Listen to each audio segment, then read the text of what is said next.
I have to come out clean. I hate the yellow light, but I'm working with what I have at the moment. So anyway, hello. Today I want to talk about some tips and tricks for traveling. I decided to make this video because I came across a couple of videos, mainly on TikTok, of people specifically from Australia and USA that were commenting very interesting things in regards to the journey here in Europe. Now, I am from Bogota, Colombia, which is a big city, also very touristic, but I've been living here in Italy and I have also had the amazing opportunity to travel not only around Europe but here in Italy. And because of that, I decided, you know what, I feel that some of the points that I'm making are based also on the fact that, well, two things. One, of course, when you don't know fully a place, you might miss things that are obvious for others that live there or have more experience traveling to that place. And at the same time, even when you go into a guidebook or things like that, are some things that I think people don't really talk too much about because they think, oh, it's obvious, people are going to notice that. But I thought let's just also go with very obvious things, but things that can come in handy to anyone. And yes, of course, this is mainly related with visiting and traveling in the EU. A big reminder is that in most parts of Europe, especially the touristic areas, because if you go to other parts it might be a little bit different, but overall the transport it's okay. It's not perfect, but overall you're usually going to find a train, well, besides the plane that you usually arrive to, you might have no big issues finding a train that takes you from some of the main cities in Europe.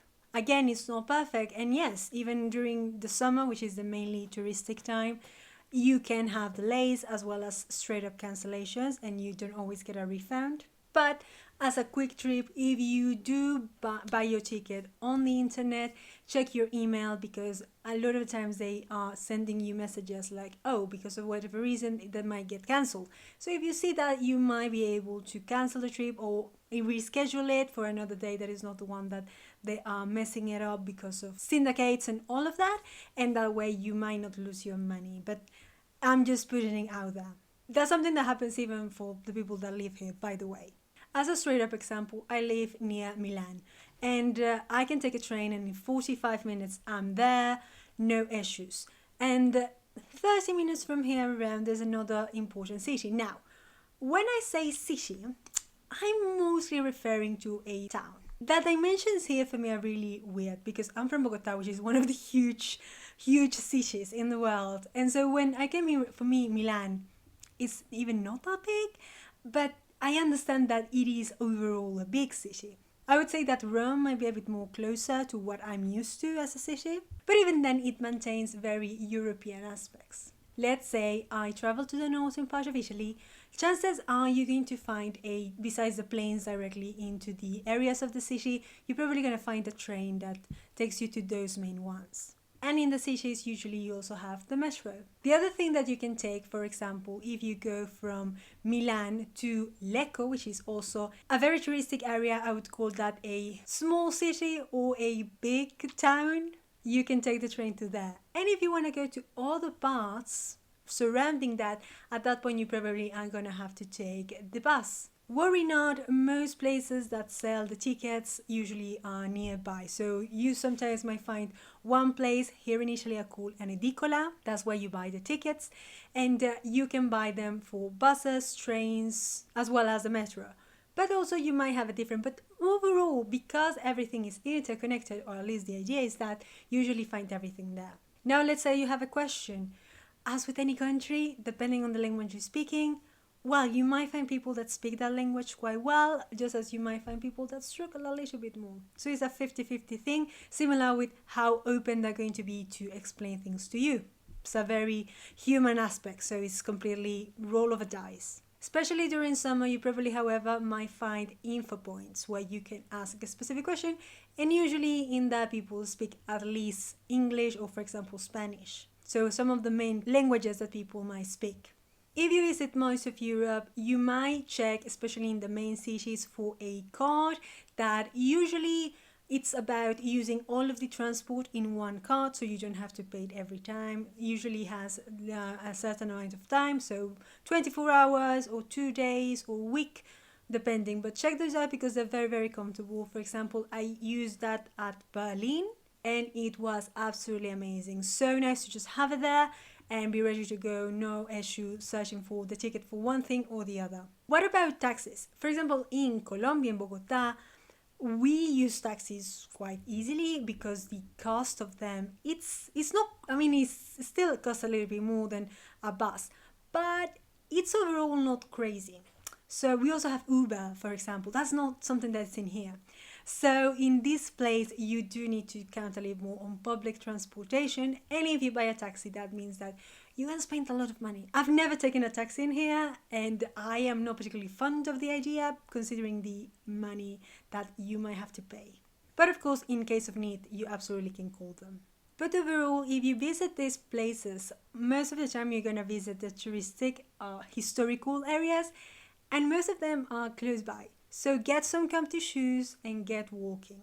In reality, you can do most places. You can just arrive there with the train or the bus or whatever, and then do the whole thing walking. I have done Rome, most of the main parts in Rome, walking, and you can do it. It's really not that far off. But of course, I understand that if you don't really are into walking that much, or for example during summer, it can be quite heavy because of the incredible heat. It can be overwhelming, but it can absolutely be done. And again, in most main cities, they also have the overall mapping, and streets usually also have the indications of the main places. If anything, of course, if you can have a physical map, that's lovely, otherwise in your phone. But I understand that if you come from certain parts of the world, the internet connection might be a little bit trickier. So maybe just download a map, a very generic map, and just follow the main streets. But again, because it's so touristic, everything is going to be very plain, to be honest. One thing, however, in Bogota, for example, the streets are Roman, so you have perpendicular streets, and when you are understanding of that, whatever address that you're given, you kind of understand when to arrive. Here in Europe, no. Here they have the what I call Milano style. So you have usually the cathedral, big church in the middle, and then everything goes around. And also the streets have names of people, usually famous people, and you might have also the same name of the street in various places of the same area. That happened to me actually a couple of days ago when we went traveling for a little bit, and we stayed at a place, and I put the indications, and the first one they gave me made sense because it was that address and it said the main province. So I was like, yeah, sure, we arrived there. It was the wrong one because I needed to point out that it was that address in that province, but on a specific different area. It can be quite tricky, and it's sometimes a bit annoying because of how chaotic it can be if you don't have the map or if you don't have internet. But once again, that's usually if you go outside of the main areas. If you stay on the inside, overall you're gonna find everything you need. Some of the things that I thought fascinating about those two videos, and the reason why I have them so specific, is that they talked about tampons. And especially, I think it was a girl from Australia. She said that she couldn't find them that easily and that they didn't have that many. And it's not just about tampons. This is about in general when you travel. I think it is important that we recall that if you don't know a place, and because of the historical, geographical culture, it's obvious that you might not find certain points as obvious. For me, right now, because I live here and I have been living here for a while, I can, even in a city that I don't particularly know, kind of get an idea of where a place might be, or I also know places that might be in the area, so I can ask. You know what I mean? If you're not from here, of course that's not going to happen, but that doesn't mean you cannot find it. That means that you need the obvious things that clearly are not that obvious. So I want to do is that in regards to tampons, but food, but also the things, I want to put on diet supermarkets. Now there are 3 main supermarkets that I would say here in Italy especially, you're probably going to find in most places. And these are the 3 that we used to just get groceries, and that between price and amount of things that they have, I think they are good.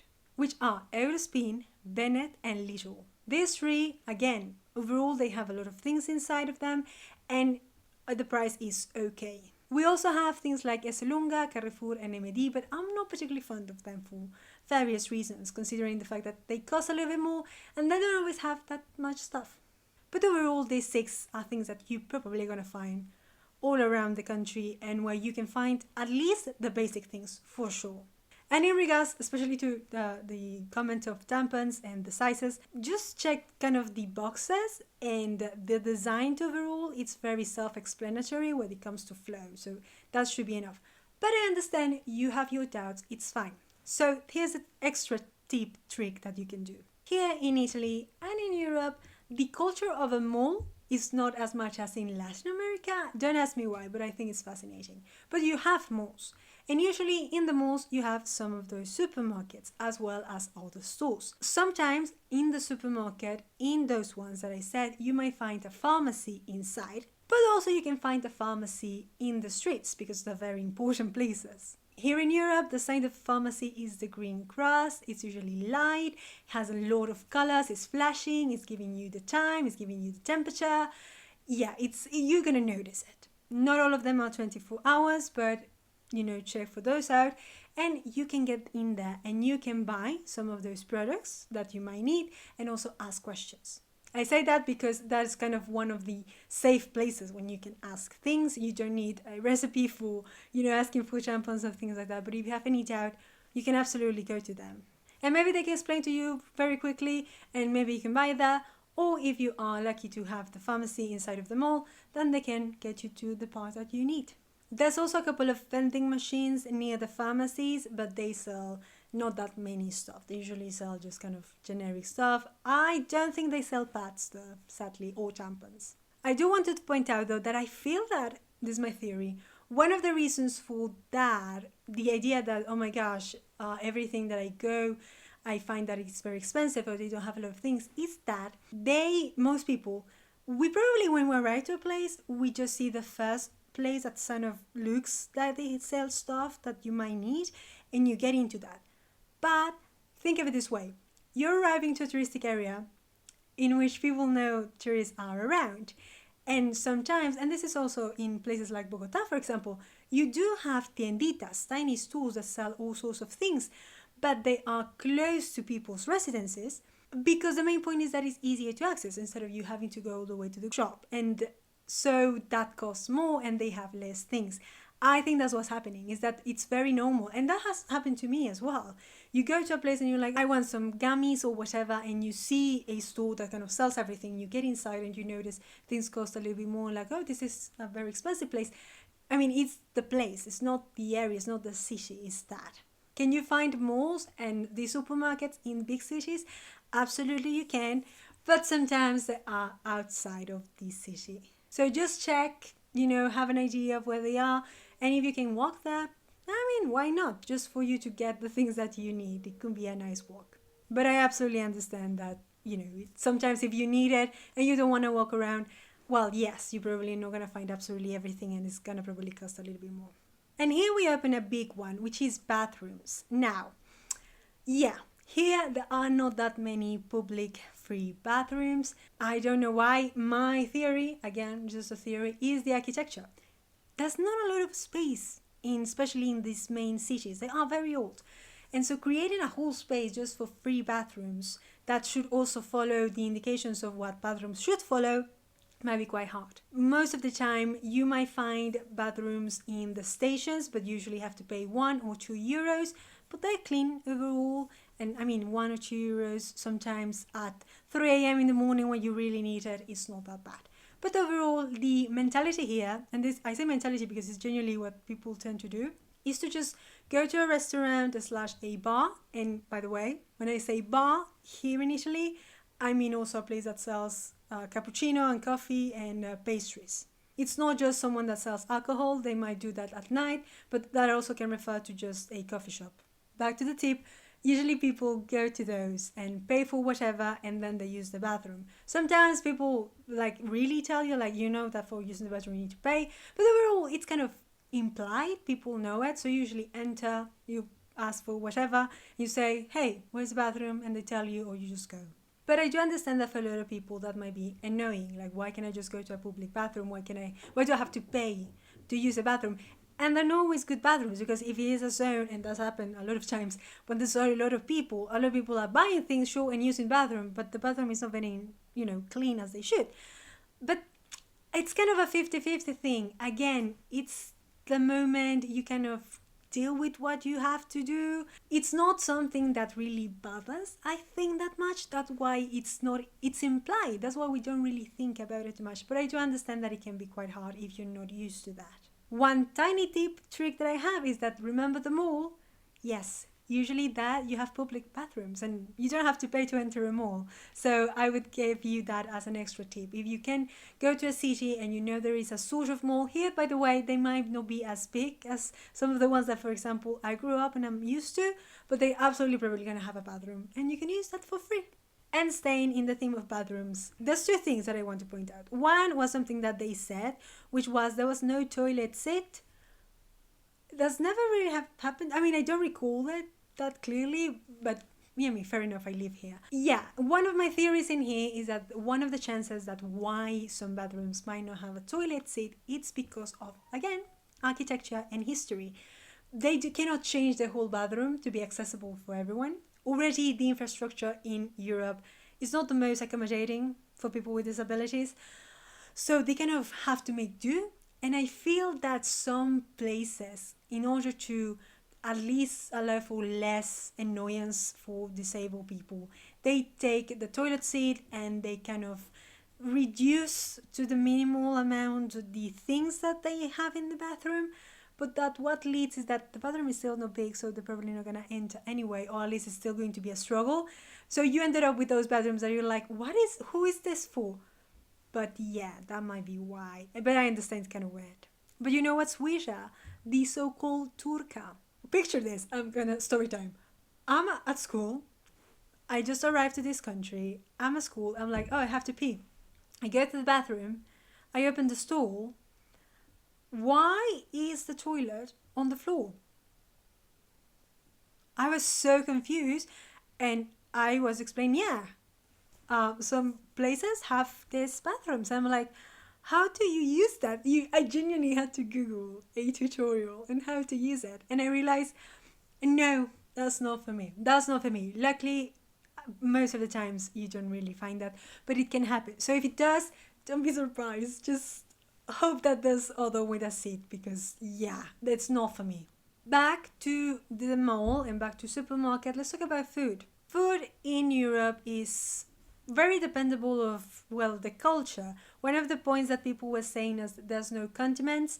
That's true. For example, in Bogota, in Colombia, I remember you would go to whatever place and usually they either have the sauces, ketchup, mayonnaise, mustard, separated, and you get your order, pass, and you fill it what you want. That's not something that happens here. You have to pay for every sauce that you buy. Sometimes they give it to you if you reach an amount. For example, let's say instead of buying 4 nuggets, you buy 6, and with the 6 nuggets, you get a thing of mayonnaise, let's say. But overall, people don't use it that much. Especially, I think one of the main comparisons is with salads and things like that.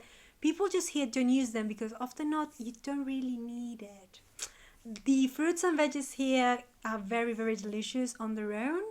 And most desserts and salty, sweet food overall do not have that many condiments in them. So I think that's one of the reasons why they don't particularly have them. I would say that, for example, in Latin America, it's not that, we also have a lot of fruits and veggies and things that are very tasty as they are. But because of the most direct influence from the USA, that's why we use condiments a bit more. But in here, also in the mall, in the market, you might not find that many sauces besides the basic ones. Besides supermarkets, I would say that you could search, especially in some of the cities, when the market town is. This is a very typical thing from here. For example, I live in a very small town, and here usually the market is once a week. But in slightly bigger cities, it can be 2 times a week.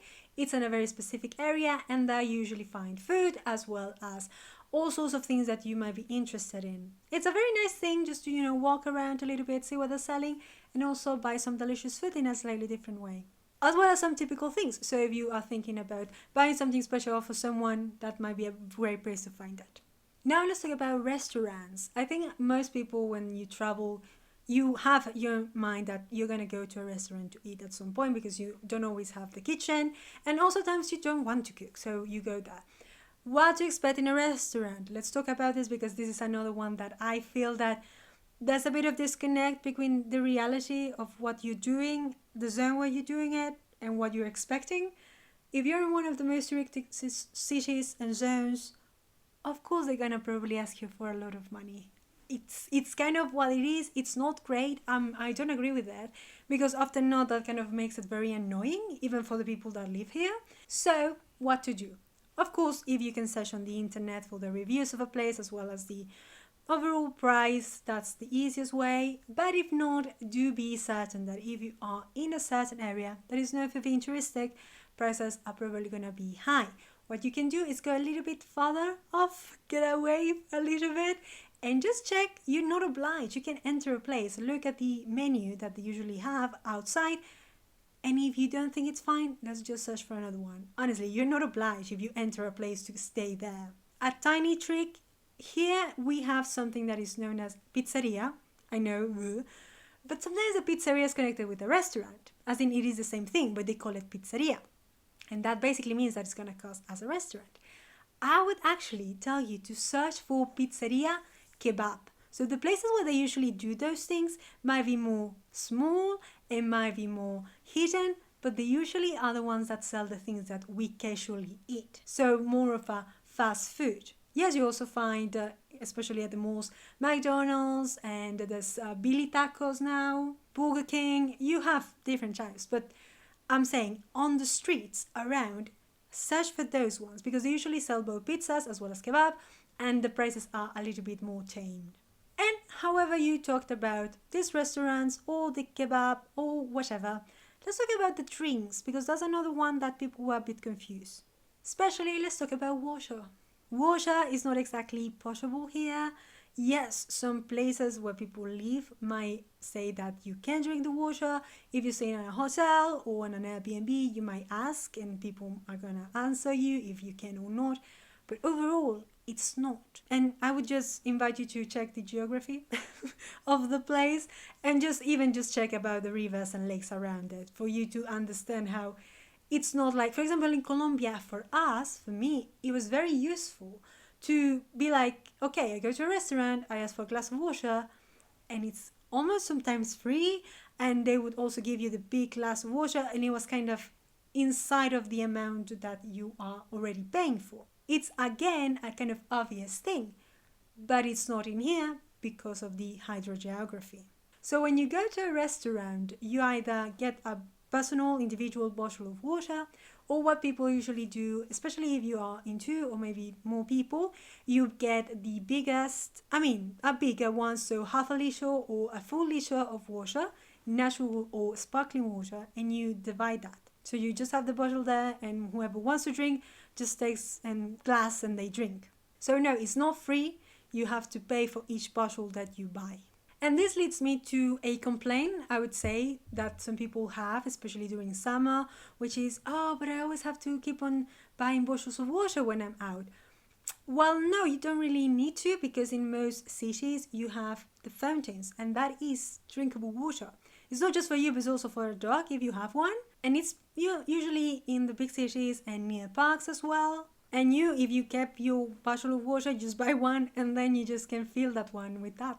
But I understand that sometimes they might be hidden, they're sometimes closed, so you don't see that water comes from out of there. So just keep an eye open. You're usually going to see them that are low because, it's also for the dogs, and you can just squish and the water is going to come out. So yes, you can use that water. It's free. It's made for that.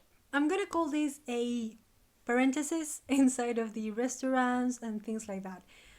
The total that you're giving is the total that you're giving. When you also, this is something that apparently in the USA, you are given the amount pre-tax or something like that.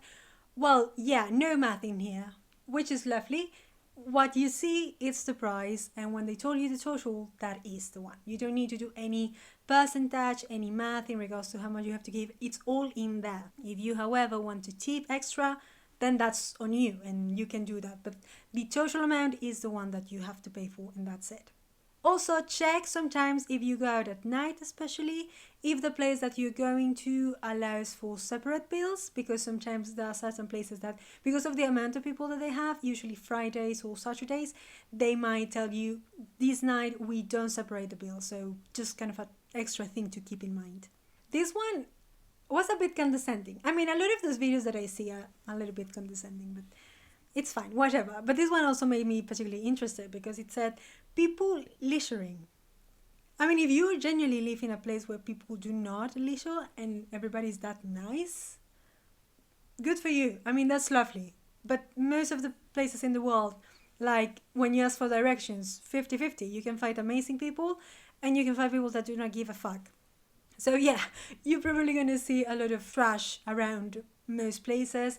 It is sad, yes, absolutely. My big tip, but this is for absolutely everywhere around the world, keep with your bag. So when you eat outside or whatever, you still have something to put things on and you carry with you and then you can throw it in an actual bin. I want to explain very quickly recycling here just because I understand that it might be confusing and it's also something that I particularly like. So here, most of the time, especially if you stay in an Airbnb, the big difference is organic and non-organic. That's the most that people are going to ask you to divide your things in. And then we also actually have, and you can see some of the bins have different colors because you have the green one, which is the organic.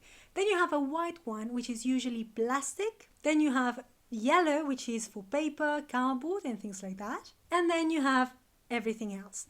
Theoretically, we also have a blue one, which is the glass, but that is a definition that probably for people that live here or that big restaurants, usually on your own, you probably, if you have something that is glass, I would say you would throw it with the everything that is not the other three.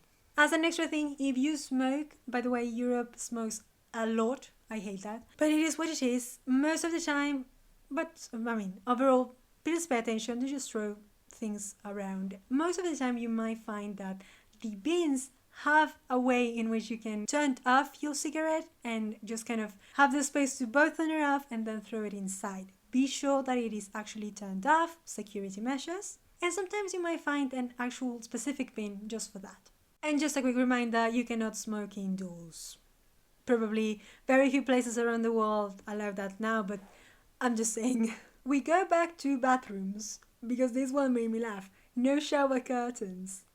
I mean, no, all of the places that I have been, Airbnbs and hotels, as well as my friends' houses, they all have a shower curtain or the glass doors. There's very few places that I have seen that they don't have any.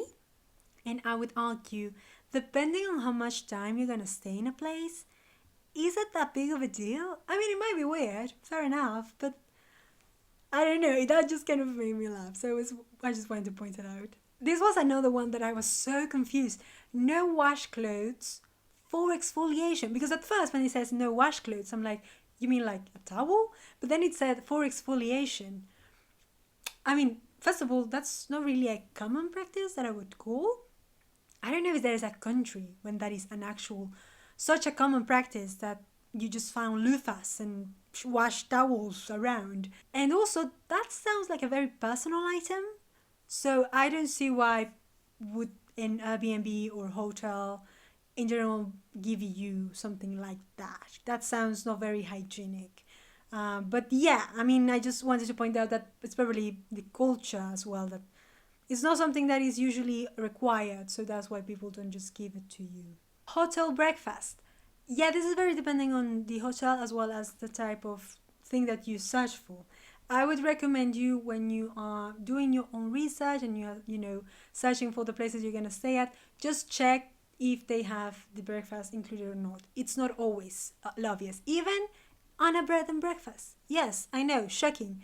But sad but true, that is the reality. You need to check every time. So quick tip, I guess. Vending machines. This was because the person said that they're used to having vending machines at hotels. I don't use hotels that much, so I really don't know how normal it is or it isn't. But there's a lot of machines here, vending machines, because here people drink a lot of coffee. And while in countries like Colombia, for example, you go to the coffee shop quite quickly back in the corner and you do the coffee for everyone. And here sometimes people go to the bar. But for example, in a hospital or at work, most places have a coffee machine, and they also usually have one of those machines that have some snacks in them. There's also in some cities, especially touristic ones, you might find actually areas like a tiny place, a hall, when you go inside and they have 3 to 5 machines. That place is usually open 24 hours. It has a lot of light, so it might be safe as well. So at whatever time of the night, you probably can find something in there. Another place when you're probably going to find vending machines, it's in train stations actually. I point this out also because the culture here is not very nightlife. Nightlife, it's very tricky here. And to be fair, I haven't gone out dancing in a while, but I would say that overall, let's put it this way. People here close by 10. Usually that's kind of the maximum, and that's it. The places that stay open are some restaurants and bars. The other thing that you might find open even 24 hours is a McDonald's. In the big city, you might find some supermarket like a Carrefour that is 24 hours. But overall, people closing, they close. So if you're planning on going out at night and just drink, for example, you can either go to a place where they do even live music, and you drink and you look at the concert, whatever they're doing. Otherwise, you might go to a similar bar, but instead of live music, they just have radio music that is a little bit less loud and where you meet to talk with others. But the dynamic is basically the same. You drink, very chill, sitting down usually. You might do something that is very common in here and people love to do here, which is aperitivo. I think it's happy hour. I think that would be the translation. Because that is the idea, you get something to drink. Either you can also choose something that is not alcoholic, and then they give you a plate of tiny things to eat. That is an aperitivo, it's very common in here, people love to do it.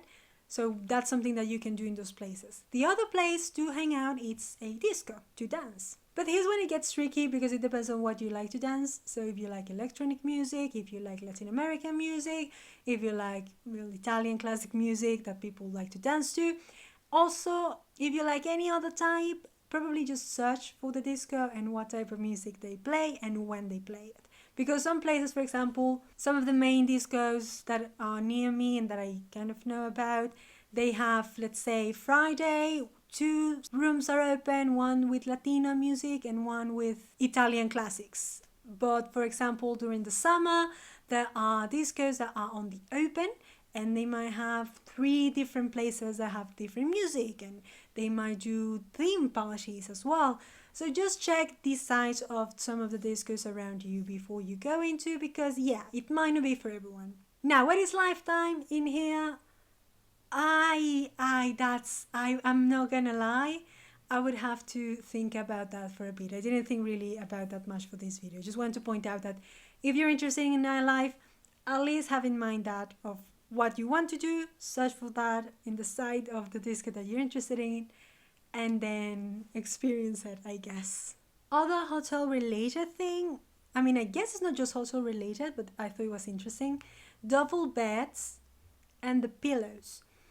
The pillows, I don't understand what they mean. I think it's a very specific issue that this person has found, because you can find all sorts of pillows, but also I'm gonna come clean. I can sleep anywhere. So I really don't particularly have an issue with, oh, this pillow is too hot, or this. I don't have an issue with that. So I cannot really give that much advice. But the double bed, that is interesting. One of the things that they have in here is that some places, some houses usually, I've never seen hotels, but I suppose you could find them. They don't have a double bed. They have 2 single beds put together. And even the mattress might be a single and a single put together. So you have the gap. Yeah. But I'm also going to be really honest with you. That is more of a home preference, like a personal one. That's why I'm saying that maybe at a house, maybe if you're in an Airbnb, that's more chances of you to finding out. But I'm also going to be honest. Hotels that I've stayed at, as well as Airbnbs with double beds, there were actual double beds. So I'm gonna guess you also have not had a lot of luck. I'm sorry, that can also happen. It's one of the other risks of traveling. And I think that's basically it. I'm already kind of losing my voice. I don't know if you can tell. I just kind of, put everything that I have mainly heard of a couple of times that I want to say. But of course, if you have any questions, feel free to ask. If you have any tips and tricks, feel free to add them at the comments below. And if I get into other thoughts and ideas and tricks, I will make another video about it. But for now, this is it. In the meantime, I hope you have a nice day. Bye bye.